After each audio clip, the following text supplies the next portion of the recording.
Preparation method of इथर आणि त्याच्या फिजिकल प्रॉपर्टी स्टडी केल्या होत्या बाळांनो. त्याच्यानंतरचा पुढचा पार्ट आहे आता केमिकल प्रॉपर्टीज ऑफ इथर. केमिकल प्रॉपर्टीमध्ये जसं अल्कोहोल फिनॉलमध्ये स्टडी केलं होतं तसं सेम पार्ट आता इथरसाठी पण आहे. इथरमध्ये पण केमिकल रिॲक्टिव्हिटी जी आहे ती 2 पार्टमध्ये डिवाइड केली आहे. पहिलं त्याचं बिहेवियर एक्सप्लेन करण्यासाठी आपण एक लॅबोरेटरी टेस्ट बघणार आहे.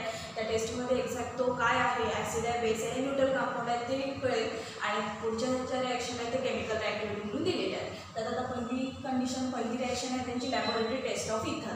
लॅबोरेटरी टेस्टला समजा इथर मॉलिक्यूल घेतला, ॲक्वायस सोल्युशन पाहिजे असेल तर ॲक्वायस सोल्युशन घेऊ शकते. समजा ॲक्वायस सोल्युशन ऑफ इथर घेतलं आणि कॉन्सन्ट्रेटेड H2SO4 मॉलिक्यूल समजा आपण त्याच्यामध्ये ॲड केला, ते गिव्स ऑक्सिडियम सॉल्ट. आता सरळ सरळ याच्यात कसं असणार आहे बघा, ऑक्सिजन ॲक्वायस 2 लोन पेअरपैकी एक लोन पेअर जी आहे ती तशीच राहील आणि याच्यातलं पण आपली एक हायड्रोजन ॲटम जे आहे ते एका लोन पेअरला अटॅच होईल. म्हणजेच काय काय होणार, वरच्या साईडला हायड्रोजन बॉन्ड आहे, हा पुढचा अर्थ आहे तर तसाच राहिला आणि शिल्लक राहिलेल्या कंपाऊंडमध्ये आपल्या HSO4 मायनस, म्हणजे ऑक्सिजन ॲक्वायस निगेटिव्ह चार्ज आणि HSO4 मायनस चार्ज, म्हणजे याला बोलताना म्हणून प्लस मायनस चार्जवालं ॲनायन कॅटायनचे कंपाऊंड आहे म्हणजे ते सॉल्ट आहे. म्हणजे it is also called as oxonium salt. आणि जर सॉल्ट मिळत असेल तर त्याचं बिहेवियर जे येते वाहून ते न्यूट्रल येते. म्हणजे सॉल्ट फॉर्मेशन असेल तर कंपल्सरी आपण त्याला काय बोलू शकतोय, न्यूट्रल कंपाऊंड बोलू शकतोय. म्हणजे सगळ्यात महत्त्वाचं आपल्याला हे पाहिजे होतं की इथं ॲसिड आहे, बेस आहे, न्यूट्रल आहे. तर रिॲक्टिव्हिटीवरून 100% हे कन्फर्म झालं की इथर जे आहे ते न्यूट्रल मॉलिक्यूल आहे. म्हणजे ॲक्वायस सोल्युशन जे आहे ते कसं मिळणार आपल्याला, न्यूट्रलिटी. पाहिजे जर एक्झाम्पल त्याच्यामध्ये आरच्या ठिकाणी सेम डिफरंट आपण सिम्पलचं मिक्सरचं एक्झाम्पल देऊ शकता, पण फारसं काही गरजेचं नाही आहे. फक्त आपल्याला त्याचं बिहेवियर काय आहे हे एक्सप्लेन करणं गरजेचं होतं. दुसरी रिॲक्शन आहे त्याच्यामधली आता दुसरी केमिकल प्रॉपर्टी. आता पहिलं जे आहे ते लॅबोरेटरी टेस्ट म्हणून आपण directly compound acid base neutral आहे 100%. आता दुसरी रिॲक्शन आहे रिॲक्शन ऑफ अल्किल ग्रुप. त्याच्यामध्ये जो अल्किल ग्रुप आहे त्याची केमिकल रिॲक्टिव्हिटी एक्सप्लेन केली आहे.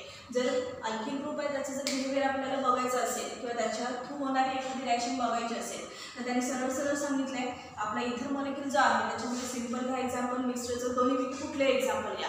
ते जे दोन्ही इथर आहेत, सिम्पल असेल किंवा मिक्सर असेल, ते दोन्ही मेंबर जे आहेत ते हायर म्हणजे जास्तीत जास्त कालावधीसाठी आपण ऑक्सिजनच्या प्रेझेन्समध्ये ठेवू शकतो. जर ऑक्सिजनच्या प्रेझेन्समध्ये ठेवलं तर त्याचं ऑक्सिडेशन होईल आणि इट पेरॉक्साईड.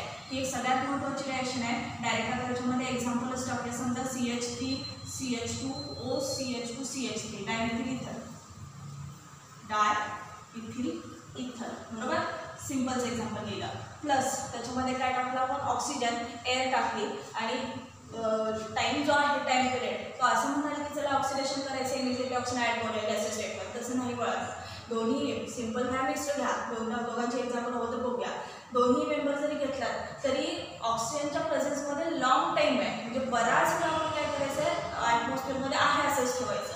ठेवल्यानंतर काय होणार बघा, याच्यातला जो ऑक्सिजन मॉलिक्यूल आहे तो ऑक्सिजन मॉलिक्यूल डायरेक्ट तुमच्या अल्किल ग्रुप ट्रीट होईल. म्हणजे राहिलेला तुमचा ऑक्सिजन आयटम तसाच राहील, मात्र ट्रीट होताना कोणासोबत ट्रीट होणार, अल्किल ग्रुपसोबत. तुम्ही इकडचा अल्किल ग्रुप घ्या किंवा इकडचा घ्या, मग तो कुठल्या अल्किल ग्रुपबरोबर ट्रीट होताना कुठल्या कार्बनबरोबर ट्रीट होणार, जो ऑक्सिजन आयटमला अटॅच कार्बन आयटम आहे त्याच्याबरोबर रिॲक्शन करेल. म्हणजेच प्रोडक्ट येताना बाबा असा मिळणार CH3CH, हा पुढचा मॉलिक्यूल पूर्ण लिहिते बघा, CH2 CH3 आहे असं. आणि याच्यावरचं हायड्रोजन आयटम फक्त पुढं मी ट्रान्सफर करणार आणि तिथं O2ची ॲडिशन करणार. म्हणजेच मिळताना स्ट्रक्चर जे आहे असं मिळेल. तुम्हाला एकत्र लिहायचं असेल लॉजिक एकत्र लिहू शकता किंवा नसेल तर हे सेपरेट लिहिलं तर चालेल. आणि मिळालेले जे कंपाऊंड आहे असं म्हणाल की कार्बोक्सिलिक ॲसिड मिळाले, कार्बोक्सिलिक ॲसिड नाही आहे ते. 2 ऑक्सिजन ॲटम प्रेझेंट आहेत, हायड्रोजन पेरॉक्साईडचा फॉर्म्युला आहे तो H2O2. त्या फॉर्मॅटमध्ये मॉलिक्यूल मिळतो, एक साईड हायड्रोजन आहे आणि एक साईड हा पूर्ण ग्रुप आहे, त्यामध्ये 2 ऑक्सिजन ॲटम. म्हणजेच याला बोलताना नेम बोलू शकताय पेरॉक्साईड ऑफ डायइथिल इथर. नॉमिनेशन एकदम सिम्पल आहे, रिॲक्शन थोडी व्यवस्थित बघा.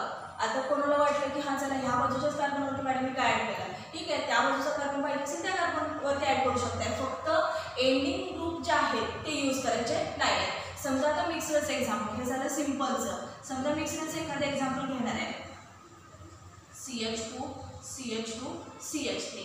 आता याच्यामध्ये एक साईडला इथिल ग्रुप आहे, एक साईडला प्रोपिल आहे. म्हणजे हा मेंबर काय असणार आहे, इथिल, प्रोपिल आणि इथर बरोबर. पुन्हा एक्सपोज टू ऑक्सिजन ठेवला long time, it gives peroxide of ethyl, propyl, ether, त्याचंही पेरॉक्साईड मिळणार. आता पुन्हा आपल्याकडे कार्बन जो आहे तो हाय कार्बन घेऊ शकताय, नसेल तर हा कार्बन घेऊ शकताय. फक्त फंक्शनल ग्रुपच्या साईडचं कार्बन आयटम यूज करा.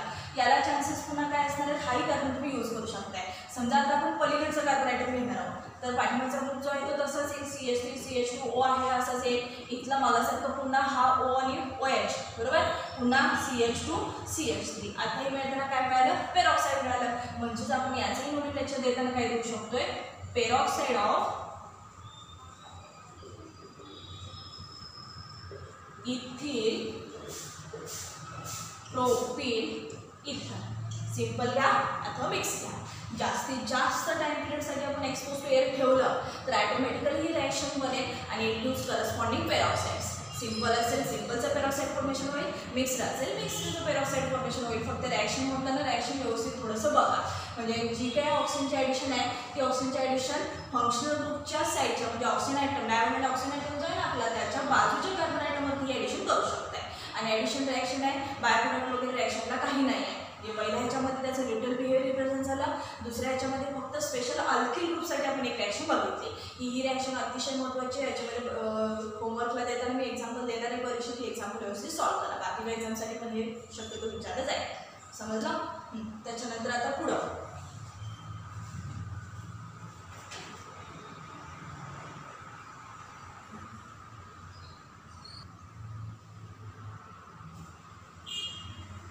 त्याच्यानंतरची पुढची केमिकल रिॲक्टिव्हिटी आहे reactions of CO bond breaking. म्हणजे कार्बन ऑक्सिजन कार्बन याच्यामधला CO बॉन्ड जो आहे तो ब्रेक करायचा आणि त्याच्यानुसार काय रिॲक्टिव्हिटी असतील तर बघू. त्याच्यामध्ये टोटल आपल्याला 3 रिॲक्शन स्टडीसाठी दिलेली आहेत आणि ह्याही 3 रिॲक्शन अतिशय महत्त्वाचे आहेत. त्यातली पहिली रिॲक्शन आहे हायड्रोलायसिस ऑफ इथर.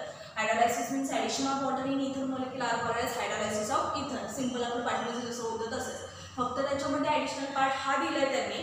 जर डायरेक्ट हायड्रोलायसिस जे आहे ते होणार नाही तर in presence of catalyst use केला त्यांनी डायल्यूट H2SO4. म्हणजे ही प्रॉपर्टी विचारताना असंही विचारली जाईल what is the action of cold H2SO4 on इथर.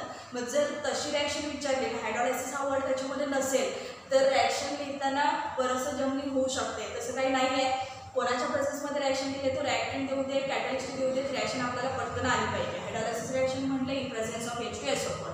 समजा आपल्याकडे सिंपल इथर असेल तरी हायड्रोलायसिस होणार, मिक्स्ड असेल तरी हायड्रोलायसिस होणार. कारण हायड्रोलायसिसमध्ये आपण काय करतो ॲडिशन ऑफ वॉटर मॉलिक्यूल. बघा आता दोघांची जनरल रिॲक्शन बघूया. दोघांच्यामध्ये हे एक्झाम्पल जे आहे ते एक्झाम्पल टाकून बघूया. समजा सिंपल इथर घेतलं प्लस त्याच्यामध्ये काय केलं H2 ॲड केलं इन प्रेझेन्स ऑफ आताच मी सांगितलं काय कॉन्सन्ट्रेटेड डायल्यूट H2SO4 ॲड केलं इन प्रेझेन्स ऑफ कॅटलिस्ट आहे.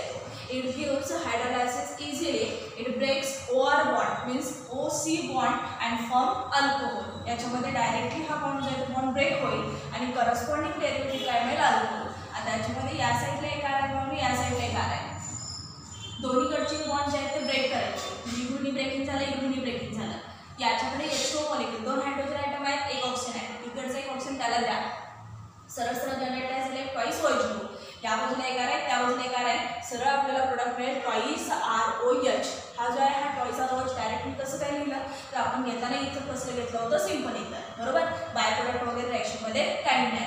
समजा दुसरा मेंबर घेतला आपण मिक्सरसाठी ROR' प्लस त्याच्यामध्ये ही H2O टाकलं पुन्हा इन प्रेझेन्स ऑफ कॅटलिस्ट आहे असंच. आणि आता मिळताना मात्र बघू आर जे आहेत ते आपले डिफरंट आहे. म्हणजे आपल्याला मिळताना काय मिळणार मिक्सचर ऑफ 2 डिफरंट अल्कोहोल्स. म्हणजे ROH एक येईल आणि प्लस त्याच्यामध्ये R'OH एक येईल. म्हणजे एक जो अल्कोहोल आहे तो दोन्ही अल्कोहोल जे आहेत ते डिफरंट असणार आहेत. वरती सिमेट्रिकल पार्ट होता त्यामुळे अल्कोहोल कसे मिळाले सेम मिळाले. आता वरच्या दोन्हीमध्ये एक एक्झाम्पल टाकून बघूया. समजा डायमेथिल इथरचं एक्झाम्पल घेतलं CH3OCH3 प्लस त्याच्यामध्ये काय केलं आपण हायड्रोलायसिस केलं H2 ॲड केला in presence of dilute H2SO4 कॅटॅलिटिक प्रॉपर्टीसाठी टाकला ब्रेकडाऊन झालं करस्पॉन्डिंग डेरिव्हेटिव्ह अल्कोहोल मिळालं. मिळताना काय मिळणार CH3OH 2 टाइम्स याचं बनवून मिथेनॉल. पुढं मिक्सरसाठी एक्झाम्पल बघणार आहे CH3CH2OCH3 इथिल मिथिल इथर. पुन्हा त्याचंही हायड्रोलायसिस केलं in presence of dilute H2SO4 add केलं. It gives 1 molecule C2H5OH plus second molecule CH3OH. म्हणजे एक डेरिव्हेटिव्ह मिळाला आपल्याला इथेनॉल आणि दुसरं डेरिव्हेटिव्ह मिळाला मिथेनॉल बरोबर. आता याच्यात एक मिळाला इथेनॉल दुसरा मोलेक्युल जो आहे तो मिथेनॉल. सेम आणि डिफरंट सिमेट्रिकल अनसिमेट्रिकल तेवढा डिफरन्स 100% राहणार. पण दोन्ही अल्कोहोल मिळणार. मात्र सिंपल असेल ट्वाईस मोलेक्युल येऊ शकते, मिक्स्ड असेल तर 2 डिफरंट टाईपचे अल्कोहोल मिळतील. दोघांची नोमेनक्लेचर सेपरेटली घ्या. समजलं. अजून तुम्हाला एक्झाम्पल टाकायचे असेल तर टाकू शकताय. त्याच्यातच अजून एक एक्झाम्पल आहे आपलं. समजा आपल्याकडं आर ग्रुप एआर ग्रुप असेल तर तरी रिॲक्शन होणार म्हणून ArO समजा R डॅश टाकलं plus H2O it gives ArOH plus बाजूचा जो आहे तो R डॅश OH. आता याचंही एक्झाम्पल तुम्हाला हवं असेल तर तेही एक्झाम्पल लिहू शकताय. ArOH म्हणजेच काय असणार आहे, रिंग. बरोबर, रिंग एक साईडला, मध्ये ऑक्सिजन ॲटम, त्याला बाजूला काय सांगितले R डॅश. R डॅश मध्ये तुम्ही कुठला ग्रुप घेऊ शकता. समजा मिथिल ग्रुप घेतलात CH3, पुन्हा त्याचंही हायड्रोलायसिस केलात, सेम आहे अशीच कंडिशन, H2SO4 ॲड करा, पुन्हा इथून आणि इथून ब्रेकडाऊन होणार. ब्रेकडाऊन झालं की सरळ सरळ काय मिळणार, रिंगला एक OH ग्रुप ॲड करू शकताय. बरोबर, आणि प्लस CH3OH मॉलिक्यूल मिळणार. हा पहिला मेंबर मिळाला बघा फिनॉल आणि दुसरा मेंबर मिळाला मिथेनॉल. याच्यात पण सेम तशीच रिॲक्शन येणार. म्हणजे दोन्ही डेरिव्हेटिव्ह जे आहेत ते करस्पॉन्डिंग तुम्ही काय घेऊ शकताय, अल्कोहोल डेरिव्हेटिव्ह सेम असेल सेम, डिफरंट असेल डिफरंट. म्हणजे अल्किल ग्रुप टाकून पण रिॲक्शन पाहिजे असेल घेऊ शकताय, आरिल ग्रुप टाकून पण रिॲक्शन घेऊ शकताय. समजलं, काय शंका. पुढं दुसरी केमिकल प्रॉपर्टी दिली आहे त्याच्यामध्ये, reaction with PCl5 phosphorus pentachloride. आता पुन्हा याच्यात पण समजा ROR प्लस PCl5 टाकलं, on heating it gives corresponding alkyl chloride. फक्त पाहून आपल्याकडं पाठीमागच्याही चॅप्टरला मी हायड्रोजन डेरिव्हेटिव्हला पण पार्ट आला होता, अल्कोहोलमध्ये पण आल्यानंतर मी सांगितलं होतं की फक्त आपल्याकडं पेंटाहालाइड म्हणजे फॉस्फरस पेंटाहालाइड मधला PCl5 मॉलिक्यूल फक्त स्टेबल आहे. म्हणजे रिॲक्टिव्हिटी फक्त त्याची एकट्याचीच असणार आहे. म्हणजे आता आपल्याकडे पुन्हा इथर मॉलिक्यूल असणार, दोन्ही साईडचे दोन्ही बॉन्ड ब्रेक होणार. ब्रेक होऊन याच्यातले जे क्लोरीन आहे ते क्लोरीन करस्पॉन्डिंग मेंबरला द्या. आताही काय आपला इथर जो आहे तो कसा आहे, सिंपल मॉलिक्यूल आहे, दोन्ही आर सेम आहे. म्हणजेच मिळताना बाबा twice RCl alkyl chloride derivative मिळणार. बरोबर, शिल्लक राहिला त्याच्यातला हा फॉस्फरस, हा ऑक्सिजन आणि याच्यातले 3 क्लोरीन म्हणजेच प्रोडक्ट काय मिळणार, POCl3. हा पाठीमागच्या रिॲक्शनला आला होता फॉस्फरस ऑक्सी क्लोराइड.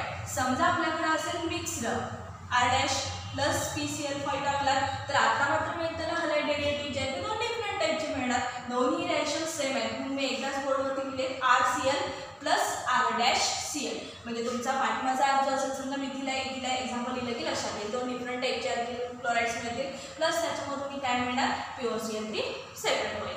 त्याच्यासाठी ही पुन्हा रिॲक्शन जी आहे म्हणजे अरिल ग्रुपची रिॲक्शन ॲनिसोलची, ती रिॲक्शन मात्र याच्यामध्ये दिलेली नाही. फक्त आपल्याकडे रेग्युलर प्रायमरी मेंबर म्हणजे सिंपल आणि मिक्सड हे दोनच एक्झाम्पल दिलेले आहेत. आता याच्यात समजा सिंपलचं एक्झाम्पल टाकलं मी आता परत, CH3OCH3 प्लस त्याच्यामध्ये ॲड काय केलं, PCl5 on heating it gives twice CH3Cl. बरोबर, 2 ग्रुप आहेत क्लोरीन, त्यात 2 मिथिल ग्रुप आहेत, 2 क्लोरीन काढा, काय CH3Cl प्लस बायप्रोडक्ट काय शिल्लक झाला POCl3. याचं नेम आहे म्हणून मिथिल क्लोराइड. पुढं पुन्हा मिक्ससाठी एक्झाम्पल देणार आहे, CH3O समजा C2H5 टाकला प्लस PCl5 ॲड केलं, on heating gives CH3Cl plus C2H5Cl plus त्यातनं बायप्रोडक्ट काय निघाला POCl3. पहिला मॉलिक्यूल आहे त्याचं नेम आहे म्हणून मिथिल क्लोराइड आणि दुसरा जो आहे त्याचं नेम आहे इथिल क्लोराइड. बरोबर, मिथिल क्लोराइड इथिल क्लोराइड. म्हणजे सेम ठेवला, सेम फॉर्मॅटमध्ये टॉईस मॉलिक्यूल घेऊन डायरेक्ट रिॲक्शन देऊ शकताय. मिक्सडचा एक्झाम्पल घेतला तर मात्र 2 डिफरंट अल्किल हलाइड्स मिळतील. जसे डिफरंट अल्कोहोल मिळाले तसे डिफरंट अल्किल हलाइड्स पण जनरेट होतील. समजलं, काय शब्द आहे का बघा. दोन्ही रिॲक्शन सोप्या आहेत. मिक्सर सिंपल दोघांची रिॲक्शन होणार. म्हणजे पहिली आपण रिॲक्शन बघितली लॅबोरेटरी टेस्ट, तीही सिंपल मिक्सरसाठी दोघांच्यासाठी होती.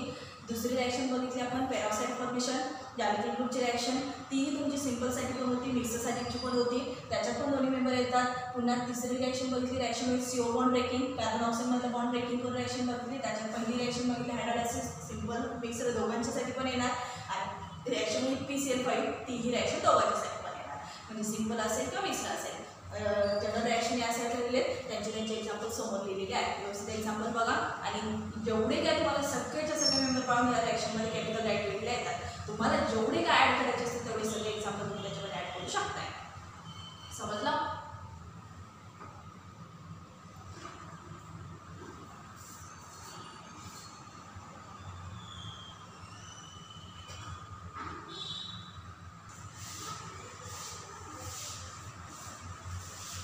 त्यानंतरची पुढची तिसरी केमिकल प्रॉपर्टी आहे त्याच ह्याच्यामधली ब्रेकिंगमधली रिॲक्शन विथ हायड्रोजन हॅलाइड.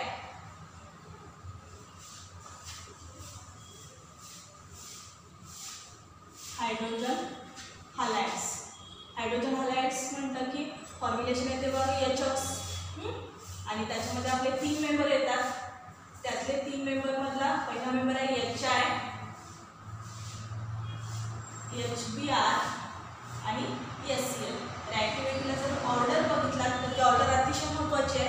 याच्यात HI मॉलिक्यूल जो आहे तो हायली रिॲक्टिव्ह आहे, तो रिॲक्शनसाठी शक्यतो यूज केला जाईल. बाकीच्या 2 मेंबरची रिॲक्शन फार कमी असेल. त्याच्यानंतर परत पुन्हा रिॲक्शन विथ हायड्रोजन हॅलाइड्स. HX बरोबरची रिॲक्शन आहे सिंपल मिश्र, दोघांची रिॲक्शन होणार. पण सिंपलमध्ये बघा फक्त आर्गिन ग्रुप ठेवून सिंपलसाठी एक्झाम्पल आहे आणि मिश्रमध्ये एक्झाम्पल जे दिले ते सॉरी आल्किन ग्रुप ठेवून सिंपलचं एक्झाम्पल आहे आणि मिश्रसाठी एक एक्झाम्पल दिले ते आर्गिन ग्रुपसाठी दिले आहे. आता दोन्ही एक्झाम्पल आपण बघणार आहे. समजा आपल्याकडे फॉर्म्युला असेल ROR प्लस त्याच्यामध्ये काय ॲड केलं आपण HX, पुन्हा ऑन हिटिंग थोडंसं हीट केलं की corresponding alkyl halide and alcohol. आता मिळताना कसं होणार बघा, सरळ सरळ इथून बॉन्ड ब्रेक होईल. याच्यातला हायड्रोजन आयटम जो आहे तो याच्यावर ॲड होईल, हॅलोजन आयटम जो आहे तो आरवर ॲड होईल. म्हणजेच मिळताना प्रोडक्ट हा मिळणार बाळू ROH आणि एक मोलेक्युल काय मिळणार RX. समजा बायप्रोडक्ट वगैरे काही नाही आहे. पुन्हा CH3OCH3 प्लस समजा आपण HCl घेतला किंवा HBr किंवा HI घेतला. समजा आपण HBr मॉलिक्युल घेतला on heating it gives ROH म्हणजेच काय राहणार हा अल्किल ग्रुप हा OH इथून ॲड होणार ऑक्सिजन आयटम त्याला मिळणार. म्हणजे एक मॉलिक्युल आपल्याला मिथेनॉल मिळाला आणि प्लस दुसरा मॉलिक्युल काय मिळाला मिथिल ब्रोमाइड. म्हणजे पहिला मॉलिक्युल जो आहे तो अल्कोहोल मिळाला आणि दुसरा जो आहे तो मिथिल ब्रोमाइड म्हणजे हायड्रोजन मिळाला, हॅलाइड मिळाला.